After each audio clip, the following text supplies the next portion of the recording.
বাংলাদেশের যে গণতন্ত্রের যাত্রা নতুন শুরু হলো আজকে। আমরা আশা করি এই পথ মসৃণ ভাবে আগামী দিনগুলোতে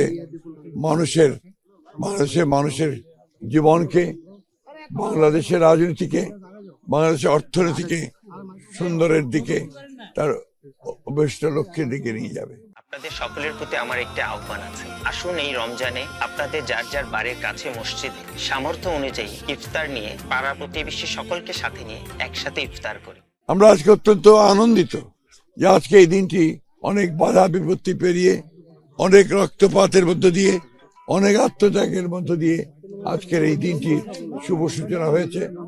আমরা এই দিনটির জন্য অনেক ত্যাগ স্বীকার করতে হয়েছে।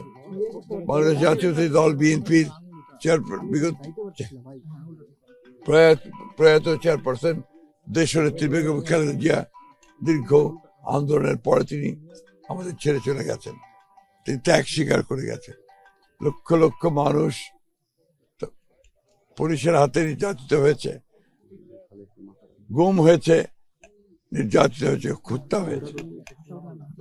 24 জুলাইয়ে প্রায় 2000 ছাত্র জনতা, কৃষক, শ্রমিক তারা প্রাণ হারিয়েছেন।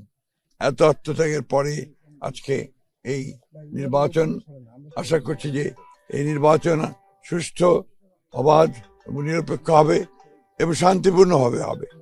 সকলের অংশগ্রহণের মধ্য দিয়ে আমাদের প্রত্যাশা এই নির্বাচন বাংলাদেশের জন্য একটা নতুন অধ্যায় শুরু করবে। সেই প্রত্যাশাই আজকে রয়েছে।